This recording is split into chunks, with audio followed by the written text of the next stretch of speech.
in the shadow of marble columns and national flags. A single moment of disrespect would either spark an international incident or reveal the true meaning of dignity.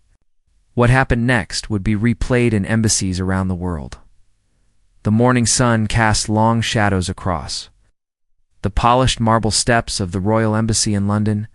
James Mitchell stood at his post with the same unwavering posture he had maintained for the past 3 years. His red uniform was immaculate, each brass button gleaming under the early light. The tall bearskin hat added to his imposing presence, but it was his eyes that truly commanded respect. They were calm, focused, seemingly capable of seeing everything without moving an inch. James had served in the Royal Guard for over a decade. Before this prestigious posting, he had completed 2 tours in conflict zones, earned several commendations for bravery, and trained hundreds of younger soldiers. But he never spoke of these achievements. For James, being a Royal Guard was not about personal glory. It was about representing something greater than himself, about embodying the dignity and strength of his nation with every breath he took. The embassy where James stood was not just any building. It was a symbol of centuries of tradition, of diplomatic relations that had weathered wars and peace alike. Tourists often gathered outside, taking photographs of the guards who stood so perfectly still that visitors sometimes wondered if they were real. Children would wave, adults would whisper in admiration, and occasionally someone would try to make the guards laugh or move. James had seen it all. He remained unmoved, his face a mask of professional composure. On this particular Tuesday morning, the usual routine began as it always did. James had arrived at 4 a.m. for inspection. His uniform had been checked by his commanding officer, his boots polished to a mirror shine, and his weapon inspected for the 3rd time that week. Everything had to be perfect. There was no room for error when you wore the uniform of the Royal Guard by 7 o'clock. He had taken his position outside the main entrance. The morning shift was always James's favorite. The city was just waking up. The air was fresh, and there was a certain peace before the crowds arrived. He watched as embassy staff began trickling in, each one nodding respectfully as they passed. James never acknowledged these greetings with anything more than a slight shift in his gaze. It was not rudeness, but protocol. A Royal Guard on duty was a living statue, symbol of unwavering commitment. Around 9 o'clock, the morning rush began in earnest. Cars pulled up to the embassy gates, diplomats arrived for meetings, and delivery trucks came and went. James observed everything with the practiced eye of someone trained to spot the unusual in the mundane. His peripheral vision was exceptional, developed through years of training where even the slightest lapse in awareness could mean the difference between life and death. Among the morning arrivals was Ambassador Helen Crawford, a woman in her late 50s who had served her country in various diplomatic posts around the world. She paused briefly as she entered the embassy, catching James's eye for just a fraction of a second. In that moment, there was a mutual understanding. She knew the sacrifice these guards made, standing for hours in all weather, maintaining a standard that few could comprehend. James appreciated her silent acknowledgement. It was these small moments that reminded him why he wore the uniform with such pride. The hours passed slowly, as they always did. James's legs had long ago adapted to standing motionless for extended periods. His back remained straight, his shoulders square, and his breathing steady and controlled. Tourists continued to gather, taking their photographs and marveling at the discipline required for such a task. Some visitors showed genuine respect, speaking in hushed tones and keeping their distance. Others were less considerate, shouting or making gestures to try to provoke a reaction. Around 11:30, James noticed a disturbance near the embassy gates. A group of official vehicles was approaching, their flags indicating they carried foreign dignitaries. This was not unusual. The embassy regularly hosted visits from officials of various nations. James watched as the vehicles came to a stop and several men in military uniforms stepped out. They wore the insignia of a country whose relations with James's nation had always been complicated. Respectful but tinged with a subtle undercurrent of rivalry. Among the group was a man who immediately stood out. Colonel Viktor Petrov was tall and broad-shouldered, his uniform decorated with numerous medals and ribbons. His face carried the weathered look of someone who had spent years in military service. But there was something else in his expression, a hardness, perhaps even arrogance. He walked with the deliberate stride of someone accustomed to immediate obedience, someone who expected the world to bend to his will. Colonel Petrov was accompanied by 3 junior officers and a translator. They had arrived for a scheduled diplomatic meeting regarding joint military exercises. As they approached the embassy entrance, the colonel's eyes fell upon James. For a moment, their gazes met. James maintained his neutral expression, his face betraying nothing. The colonel, however, seemed to assess James with a calculating look. As if measuring the guard against some internal standard, the group began to move toward the entrance. Following the protocol that required all visitors to check in at the security desk just inside, but as they drew closer, Colonel Petrov suddenly stopped. He turned fully toward James, planting his feet firmly on the ground. The junior officers behind him froze, uncertain of what was happening. The translator looked confused, glancing between the colonel and the guard. In a loud, commanding voice that echoed across the embassy courtyard, Colonel Petrov spoke in his native language. The translator hesitated for a moment before translating his words into English. "The colonel demands that you salute him. He is a senior military officer and expects the proper military courtesy." The words hung in the air like a challenge. Tourists nearby stopped their conversations, sensing that something unusual was unfolding. Embassy staff who were passing through the courtyard paused, their eyes widening at the unexpected confrontation. Even the other guards positioned at various points around the embassy seemed to shift their attention toward the scene. Though their bodies remained perfectly still, James felt the weight of every eye upon him. He had faced enemy fire, had made split-second decisions in combat that saved lives, and had endured physical hardships that would have broken lesser men. But in this moment, standing in his ceremonial uniform outside the embassy, he faced a different kind of test. This was not about physical courage, but about understanding the deeper meaning of duty, respect, and the protocols that governed interactions between nations. The colonel stood waiting, his expression growing more stern with each passing second. His junior officers looked uncomfortable, clearly aware that their superior was stepping into uncertain territory. The translator shifted nervously, perhaps understanding the diplomatic implications of what was being demanded. Around them, the gathered crowd had grown silent, everyone waiting to see how this confrontation would resolve. James's mind worked quickly, processing the situation from multiple angles. He knew the protocols governing royal guards, he understood military courtesy, and the traditions of saluting. He also recognized that this moment was about more than a simple gesture. It was about authority, about who held power in this space, and about the delicate balance of respect between nations. His response would speak volumes, not just about himself, but about everything he represented. The morning sun had climbed higher, now illuminating the entire scene with bright, unforgiving light. James could feel the tension building, could sense that people were holding their breath waiting for his reaction. Inside the embassy, Ambassador Crawford had been alerted to the situation and was making her way to the entrance, though she had not yet appeared. The security staff stood ready, uncertain whether they should intervene or allow the situation to play itself out. Colonel Petrov took a step closer to James, his voice rising with authority and a hint of impatience. Through the translator, he repeated his demand, this time adding that a guard of any nation should show proper military respect to a visiting senior officer. His tone suggested that he viewed James's lack of immediate response as an insult, perhaps even a deliberate slight against his rank and position. The tourists continued to watch in fascination, many now recording the scene on their phones. This unexpected drama had transformed a routine embassy visit into something that would likely be shared across social media within hours. Some in the crowd whispered their opinions, debating what the guard should do. A few seemed to support the colonel's demand, arguing that respect between military personnel should transcend national boundaries. Others felt that the guard was right to maintain his post and his protocols. Giving in to such a demand would somehow diminish the dignity of his position. James remained motionless, his face betraying no emotion. Inside, however, his mind was working through the implications of every possible response. He thought of his training, of the countless hours spent learning not just how to stand guard, but why it mattered. He remembered the words of his first commanding officer, a grizzled veteran who had taught him that true strength was not about force, but about understanding when to act and when to hold firm.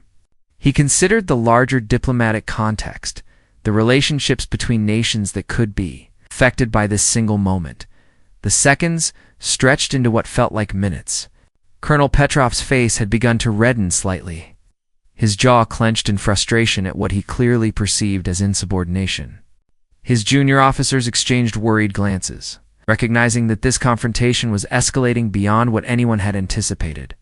The translator looked increasingly uncomfortable, caught between his duty to convey his superior's words and his growing awareness that this demand was placing everyone in an awkward position. James finally moved, not in the way anyone expected. His eyes shifted slightly, focusing directly on Colonel Petrov with an intensity that commanded attention. Then, in a calm and measured voice that carried clearly across the courtyard, he spoke. His words were deliberate, each one chosen with care. "Sir, I am a royal guard of His Majesty's service. My duty is to protect this embassy and to follow the protocols established by my chain of command. I stand here representing my nation and my sovereign. I do not salute on demand, nor do I break protocol for any individual regardless of rank or nation." The simplicity and clarity of James's response created a ripple effect through the crowd. Some nodded in understanding, recognizing the guard's position. Others seemed surprised that he had spoken at all, having assumed these ceremonial guards were meant to remain silent under all circumstances. The tourists captured every moment on their devices, sensing they were witnessing something that would be discussed and debated for days to come. But James was not finished. He continued in the same calm, respectful tone. "However, sir, if you are entering this embassy for official business, you will be greeted according to diplomatic protocol by the appropriate officials inside. Every visitor to this embassy, regardless of their rank or position, follows the same procedures. This is not a matter of disrespect, but of order and propriety. I am certain you understand the importance of following established protocols in military and diplomatic affairs." The colonel's expression shifted through several emotions in rapid succession. First came surprise that the guard had spoken at all, then anger at what he might have perceived as a lecture. But finally, something else appeared in his eyes, something that might have been grudging respect, or perhaps recognition of the logic in James's words. The moment hung in balance, and everyone watching seemed to hold their breath, wondering if the situation would escalate or resolve. One of the junior officers, a younger man who had been observing with growing concern, stepped forward and spoke quietly to the colonel in their native language. Though the words were not translated for the crowd, the tone suggested he was urging his superior to proceed inside and not prolong the confrontation. The translator, perhaps sensing an opportunity to diffuse the situation, added in English that the embassy officials were waiting to receive them for the scheduled meeting. Colonel Petrov stood for another long moment, his gaze locked with James's. In that silent exchange, something passed between them. A recognition, perhaps, that both were men who had served their countries, who understood duty and honor, even if they expressed it differently. The tension in the air was palpable, and the outcome remained uncertain. Would the colonel escalate the confrontation, perhaps lodging a formal complaint? Would he simply walk away, leaving the matter unresolved? Or would something else happen that no one had anticipated? At that precise moment, Ambassador Crawford emerged from the embassy entrance. She had been briefed on the situation and recognized immediately that this was a critical moment requiring careful handling. In her years of diplomatic service, she had navigated countless delicate situations, but this one carried particular weight. How it was resolved would send a message not just about this single incident, but about the nature of respect, authority, and the proper conduct of international relations. The ambassador approached with the practiced grace of someone who had spent decades in high-stakes environments. She acknowledged James with the slightest nod, a gesture that reinforced his position while also signaling that she was taking charge of the situation. Then she turned to Colonel Petrov, greeting him in his native language with perfect pronunciation. Her words were carefully chosen to show respect for his rank and position, while also establishing the proper framework for the interaction. Colonel Petrov, welcome to our embassy. We are honored to host you and your delegation for today's discussions. I trust you understand that our guards follow strict protocols established by our military command. These protocols exist not to show disrespect to any visitor, but to maintain the dignity and security of this embassy.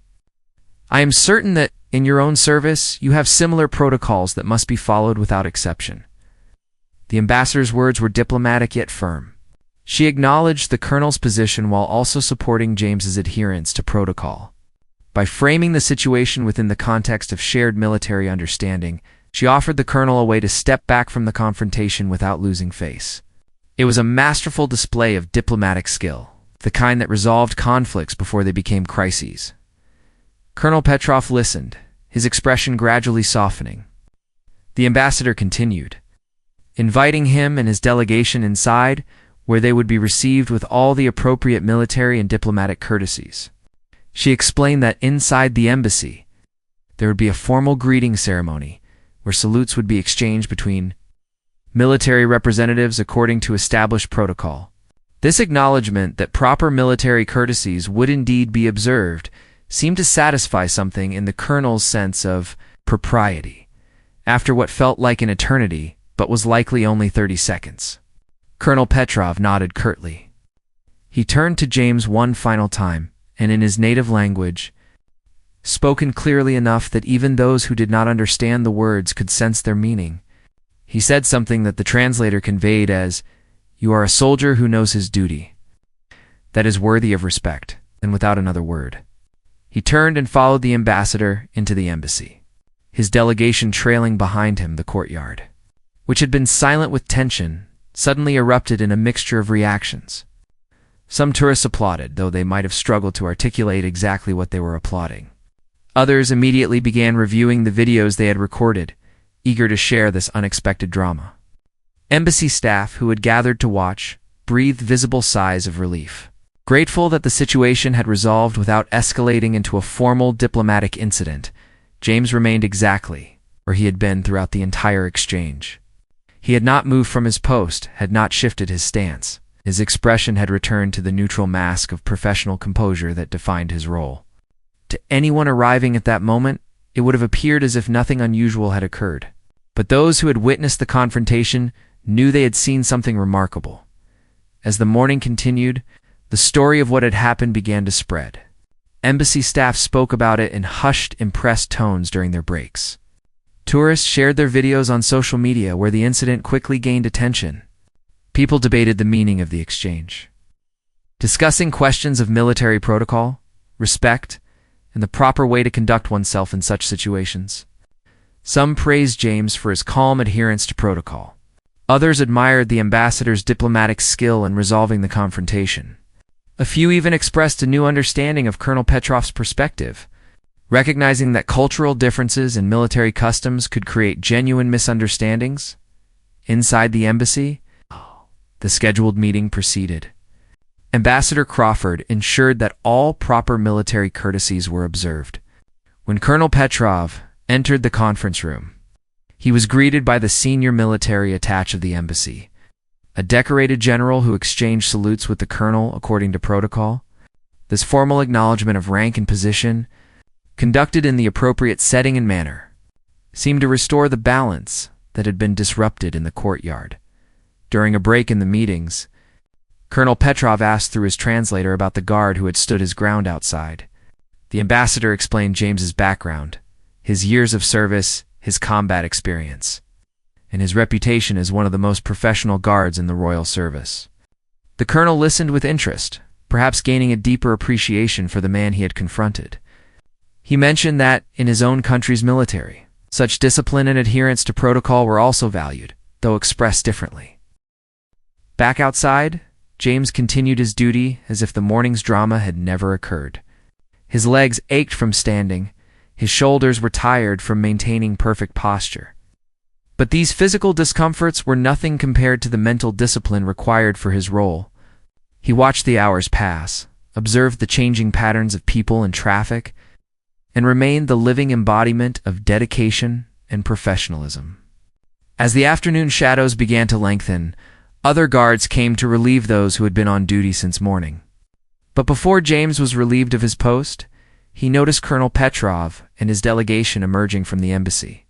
The meetings had concluded, and the visitors were preparing to depart. As the colonel walked toward his vehicle, he paused briefly and looked toward James.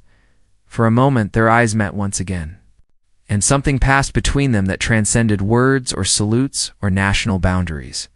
It was a recognition of mutual respect between two men who understood what it meant to serve, something greater than themselves. The evening brought a different atmosphere to the embassy. James had been relieved from his post and was now in the guard quarters, removing his ceremonial uniform with the same careful attention he gave to everything. Each piece was inspected, cleaned if necessary, and stored properly. These rituals of military life were comforting in their predictability, creating order in a world that often seemed chaotic. As he worked, several of his fellow guards approached him, wanting to discuss the morning's incident. "Did you see the colonel's face?" one of them asked with a slight smile. "I thought he was going to explode when you started speaking to him." Ow. James shook his head slightly. "It wasn't about making him angry. It was about making him understand," continued, methodically folding his uniform, his movements precise and deliberate. "He's a military man, same as us. He understands duty and protocol, even if his expectations were different from our reality." Another guard, a younger man who had only recently earned his position in the Royal Guard, spoke up with obvious admiration. "I don't know how you stayed so calm. With all those people watching, all those cameras, and him standing there demanding you salute, I would have been terrified of making the wrong choice." James paused in his work and looked at the young guard with an expression that was both stern and kind. "Fear is natural, but it cannot dictate your actions when you wear this uniform. We are trained to face far worse than an uncomfortable social situation. Today was not about bravery in the traditional sense. It was about understanding our role and having the confidence to fulfill it properly, regardless of external pressure." The conversation continued as the guards prepared for their evening routines. They discussed the nuances of military protocol, the challenges of maintaining composure under scrutiny, and the importance of understanding the broader context of their duties. James listened more than he spoke, occasionally offering insights drawn from his years of experience. He emphasized that their role as Royal Guards was not simply about standing still or looking impressive. It was about representing the stability and dignity of their nation, about being a visible symbol of commitment to duty that transcended personal comfort or convenience. Meanwhile, in another part of the embassy, Ambassador Crawford was composing a detailed report about the day's incident. Such reports were standard procedure whenever something unusual occurred, particularly when it involved foreign dignitaries. She described the confrontation, James's response, her own intervention, and the eventual resolution.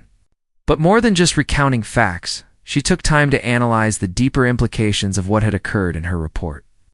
Ambassador Crawford noted that the incident highlighted important questions about military protocol in diplomatic settings. She praised James's handling of the situation, describing his response as a model of professional conduct under pressure. She also acknowledged Colonel Petrov's perspective, explaining that in his military culture, the expectation of salutes between officers of different nations was more commonplace. "The misunderstanding," she wrote, "rose from differing traditions rather than intentional disrespect from either party." The ambassador concluded her report with recommendations. She suggested that clearer guidelines be established for how Royal Guards should handle similar situations in the future. She also proposed that diplomatic briefings for visiting military officials include information about the specific protocols observed by host nation guards. These practical suggestions demonstrated her understanding that while this particular incident had resolved well, others might not be so fortunate without clearer frameworks for managing such interactions. As night fell over London, the story of the day's confrontation continued to spread beyond the immediate circle of those who had witnessed it. Videos posted by tourists had been viewed thousands of times, with comment sections filling with heated debates. Some viewers praised James for his professionalism and adherence to protocol. Others criticized what they saw as unnecessary rigidity, arguing that a simple salute would have shown respect without compromising his duties. Still others focused on Colonel Petrov, with opinions ranging from sympathy for his cultural expectations to criticism of what some viewed as an arrogant nezudisa. News outlets picked up the story. Though their coverage varied widely in tone and emphasis, some framed it as a tense diplomatic moment that had been skillfully resolved. Others presented it as a lesson in military discipline and professionalism. A few sensationalized it as a near-international incident, though those who had actually been present knew this characterization was exaggerated. The diversity of interpretations reflected the complexity of the situation and the different values people brought to their understanding of it in his small apartment not far from the embassy. James spent his evening in quiet routine. He prepared a simple meal, reviewed some reading materials related to his ongoing military education, and called his mother, who lived in the countryside. She had seen the news coverage and was both worried and proud. James reassured her that everything had been handled appropriately and that there was nothing to worry about. He described the incident with characteristic modesty, downplaying his own role and emphasizing the ambassador's diplomatic skill in resolving the situation. After the call, James sat by his window looking out over the city lights. He thought about the strange path that had led him to this moment. As a young man growing up in a small town, he had never imagined standing as a royal guard outside one of the nation's most important embassies. His journey had taken him through rigorous training, dangerous deployments, and countless tests of character. Each experience had shaped him, teaching him not just about military tactics and physical endurance, but about the deeper meanings of service, duty, and honor. He reflected on Colonel Petrov and wondered what the foreign officer's evening had been like. Had he been embarrassed by the confrontation? Had he gained respect for the protocols of another nation's military? Or had he simply dismissed the entire incident as a minor annoyance in an otherwise productive diplomatic visit? James suspected that the truth was more complex than any single interpretation, that Petrov likely experienced a mixture of feelings just as James himself had. The following morning brought new developments. As James arrived for his shift, he was informed that his commanding officer wanted to speak with him before he took his post. Such summons were not unusual, but given yesterday's events, James knew this conversation would likely focus on the incident with Colonel Petrov. He made his way to the officer's quarters, his uniform immaculate as always, his bearing reflecting the discipline that defined his service. Lieutenant. Colonel Harrison had served as the commander of the Embassy Guard detail for 3 years. He was a fair but exacting officer who maintained high standards for those under his command. As James entered his office and saluted, Harrison returned the gesture and gestured for him to sit. The older officer studied James for a moment before speaking, his expression unreadable. "I've read the reports about yesterday's incident," Harrison began, his tone neutral. "Ambassador Crawford provided a detailed account, as did several witnesses. I've also seen the videos that have been circulating online." He paused, allowing the weight of his words to settle. "I want to hear your perspective on what happened and why you responded as you did." James took a moment to gather his thoughts before responding. He explained the sequence of events, describing Colonel Petrov's demand and his own reasoning for declining to salute. He emphasized that his decision was based on his understanding of Royal Guard protocol and his commitment to maintaining the dignity of his position. He acknowledged that the situation had been uncomfortable and that he had been aware of the potential diplomatic implications. But he maintained that his response had been appropriate given the circumstances. Lieutenant Colonel Harrison listened without interruption, his expression thoughtful. When James finished speaking, the commander leaned back in his chair and was silent for several seconds. Finally, he spoke, and his words carried the weight of someone who had spent decades navigating the complexities of military service. "You are correct in your understanding of protocol," Harrison said. "Royal Guards do not salute on demand, nor do they break from their duties without proper authorization. You maintained your post and your composure, which are the fundamental requirements of your position." He paused, then continued with a slight smile. "However, the fact that you chose to speak, explained your reasoning rather than simply remaining silent, was a decision that went beyond standard protocol. I want you to understand that such decisions carry risk. James nodded, understanding the nuanced point his commander was making. Harrison went on to explain that while James's response had ultimately been effective, it had also stepped into territory that required judgment and diplomacy, skills not typically expected of a guard on duty. The fact that it had worked out well was due in part to James's experience and in part to luck. In another situation, with a different foreign officer or different circumstances, speaking might have escalated rather than resolved the confrontation. That said, Harrison continued, I believe you made the right call, given the specific circumstances you faced. You showed not just discipline, but also intelligence and composure under unusual pressure. The ambassador has specifically commended your conduct, and I am adding a positive note to your service record. He stood, signaling that the meeting was concluding. But I want you to remember that with experience and responsibility comes the burden of careful judgment. You represented not just yourself yesterday, but the entire Royal Guard. The fact that you did so honorably is worthy of recognition. James returned to his duties with a deeper understanding of the complexities inherent in his role. The morning proceeded normally, with the usual flow of embassy staff, visitors, and curious tourists. But he noticed subtle differences in how people looked at him. Some tourists approached with obvious recognition, having seen the videos online. Few asked if they could take his photograph, treating him with a respect that went beyond the usual fascination with ceremonial guards. Guessy staff who passed by seemed to nod with a bit more acknowledgement, a silent recognition of how he had handled himself. As the days passed, the immediate intensity of the incident began to fade, but its effects continued to ripple outward in unexpected ways. The videos had been viewed millions of times across various social media platforms. News organizations from multiple countries had covered the story, each offering their own cultural perspective on what had occurred. In some nations, the incident became a talking point about military tradition and the importance of protocol. In others, it sparked discussions about respect, authority, and how different cultures understand military courtesy. What James could not have known was that his calm response had resonated far beyond the immediate audience.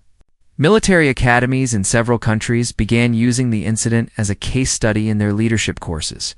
Instructors analyzed the confrontation, discussing how both James and Colonel Petrov had represented their respective military traditions, and how the situation demonstrated the importance of understanding protocol while also recognizing cultural differences. The incident became an example of how individual actions in the spotlight can carry implications far beyond the moment. 3 weeks after the confrontation, something unexpected happened. A formal letter arrived at the embassy, addressed to James Mitchell. It had been sent through official diplomatic channels from Colonel Petrov's nation. When James opened it in the presence of Lieutenant Colonel Harrison, he found it was from Petrov himself. The letter was written in English, though it bore the formality of something that had been carefully composed, and perhaps translated with assistance. The colonel's letter began with a frank acknowledgement of their confrontation. Petrov wrote that in the days following the incident, he had taken time to reflect on what had occurred and to learn more about the traditions and protocols of the Royal Guard. He admitted that his demand for a salute had been based on expectations from his own military culture, and that he had not fully understood the specific role and responsibilities of Royal Guards before making his demand. The letter continued with something that might have been difficult for a proud military officer to write, an expression of respect for James's commitment to his duty and an acknowledgement that his own approach had been based on incomplete understanding. But what made the letter truly remarkable was its conclusion. Colonel Petrov wrote that the incident had taught him an important lesson about the diversity of military traditions and the importance of understanding context before making judgments. He expressed appreciation for Ambassador Crawford's diplomatic handling of the situation and noted that the experience had ultimately enriched the diplomatic meetings that followed. The colonel ended by saying that, should their paths ever cross, again, he would greet James not with a demand for a salute, but with the respect due to a fellow soldier who understood the true meaning of duty. James read the letter several times, absorbing its contents. Lieutenant Colonel Harrison watched him with an expression of satisfaction. "This is a rare thing," Harrison said quietly. Officers of Petrov's rank and experience do not often acknowledge such matters in writing. The fact that he took the time to compose this letter and send it through official channels speaks to his character and to the impact your actions had on him. The letter was placed in James's service file, becoming part of the official record of his military career. But its significance extended beyond bureaucratic documentation. It represented a bridge of understanding between two military traditions, a recognition that respect and honor could take different forms while still being equally valid.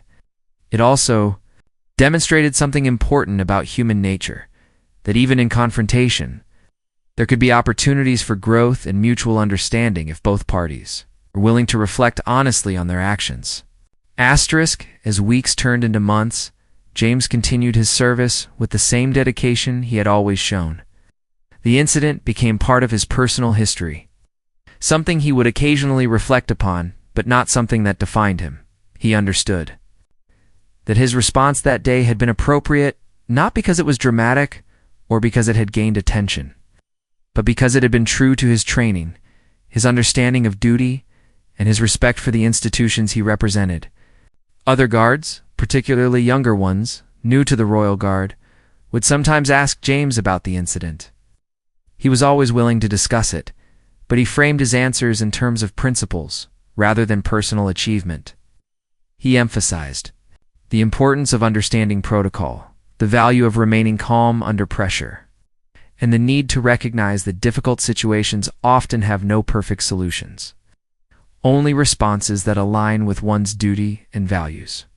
He warned against seeking such moments or viewing them as opportunities for glory, explaining that true professionalism meant hoping for routine days while being prepared for extraordinary ones. The incident also led to some practical changes in embassy procedures. Ambassador Crawford's recommendations were implemented, creating clearer guidelines for how guards should handle unusual requests from visiting officials. New protocols established procedures for embassy staff to intervene quickly in situations where misunderstandings about military courtesy might arise. These changes were implemented quietly, without fanfare, but they represented the kind of institutional learning that prevented future problems.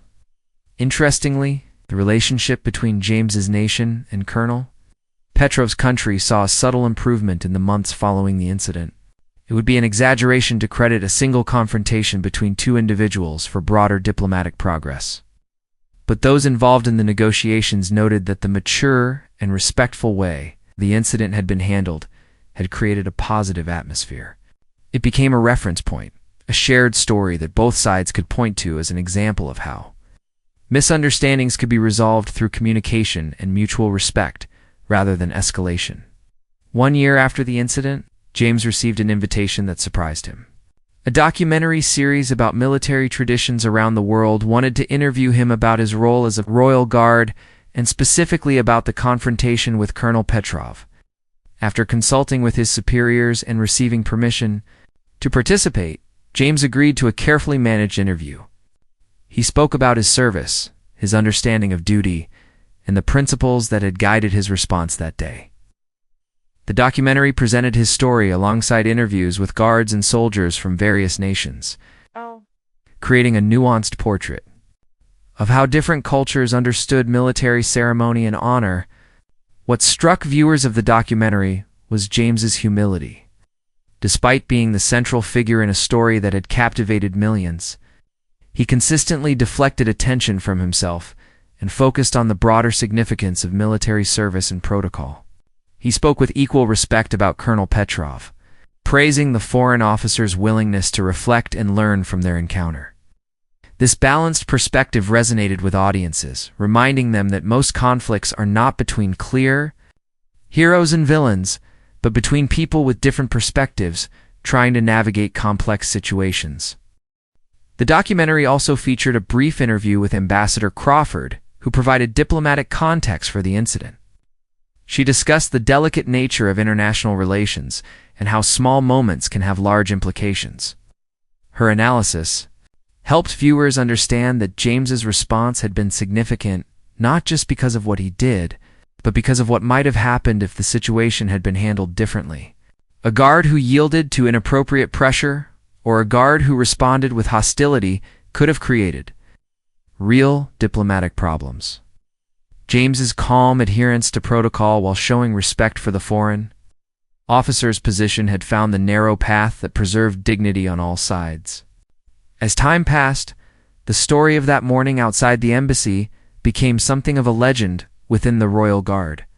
New recruits heard about it during their training, though often in simplified versions that missed some of the nuances.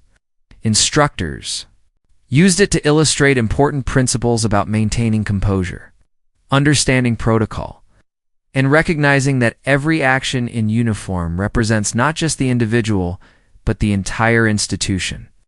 The story became part of the oral tradition that connected generations of guards, a reminder that their role carried weight beyond what was immediately visible.